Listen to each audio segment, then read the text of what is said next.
Narrated Abdullah bin Umar. I went up to the roof of Hafsa's house for some job, and I saw Allah's messenger, answering the call of nature facing Sham, Syria, Jordan, Palestine, and Lebanon regarded as one country, with his back towards the Qibla.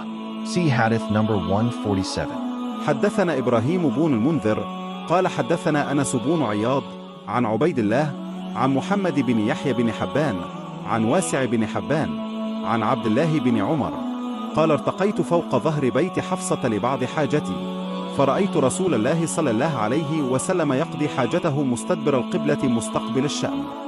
Abdullah बिन उमर रजी अल्लाह अन्हुमा से रवायत है, मैं किसी काम के सिलसिले में हिफ्सा रजी अल्लाह अन्हा के घर की छत पर गया तो मैंने अल्लाह के रसूल सल्लल्लाहु अलैहि वसल्लम को देखा कि अब क़ज़ाई हाजत फरमा रहे थे, इस हाल में कि अब का रुख शाम की तरफ था और पीठ क़िबला की जानिब थी।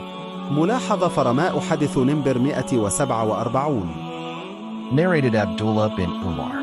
Once I went up the roof of our house and saw Allah's messenger, answering the call of nature while sitting over two bricks facing Baitul Maqdis, Jerusalem. See Hadith number 147.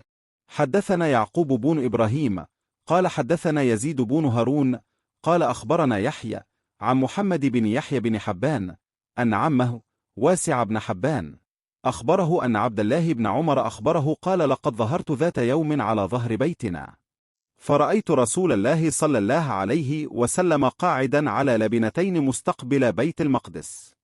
अब्दुल्ला बिन उमर रजी अल्लाह अन्हुमा बयान करते हैं, एक मर्तबा में अपने घर की छत पर गया और देखा कि रसूल अल्लाह सल्लल्लाहु अलैहि वसल्लम बैत अल-मक़दस यरूशलेम की तरफ मुँह करके दो ईंटों पर बैठे कुदरत की पुकार का जवाब दे रहे थे।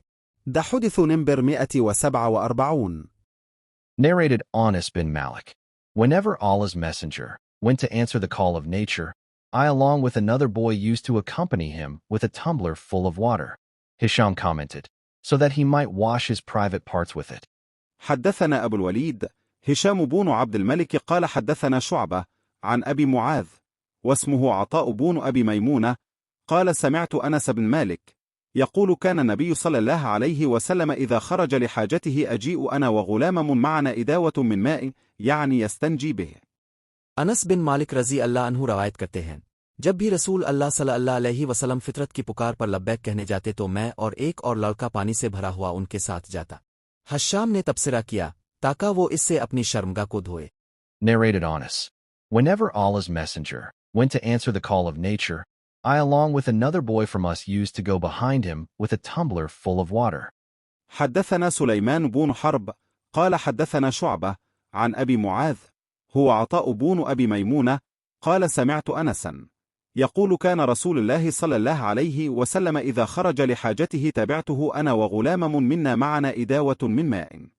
हज़रत अनस रजी अल्लाह अन्हु से रवायत है, जब भी अल्लाह के रसूल क़ज़ाई हाजत के लिए तशरीफ़ ले जाते तो मैं और हमारे साथ का एक और लड़का पानी से भरा हुआ बर्तन लेकर आपके पीछे जाया करते थे। Narrated Anas bin Malik. Whenever Allah's messenger went to answer the call of nature, I along with another boy used to carry a tumbler full of water for cleaning the private parts, and a short spear or stick.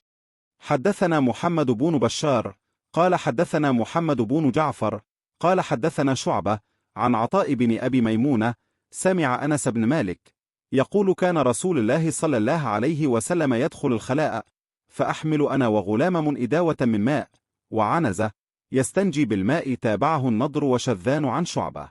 العنزة عصا عليه زج. हज़रत अनस बिन मालिक रजी अल्लाह अन्हु से रवायत है, जब भी अल्लाह के रसूल क़ज़ाई हाजत के लिए तशरीफ़ ले जाते तो मैं और एक और लड़का पानी से भरा हुआ बर्तन इस्तिंजा के लिए और एक छोटा नेज़ा आलाठी साथ ले जाया करते थे।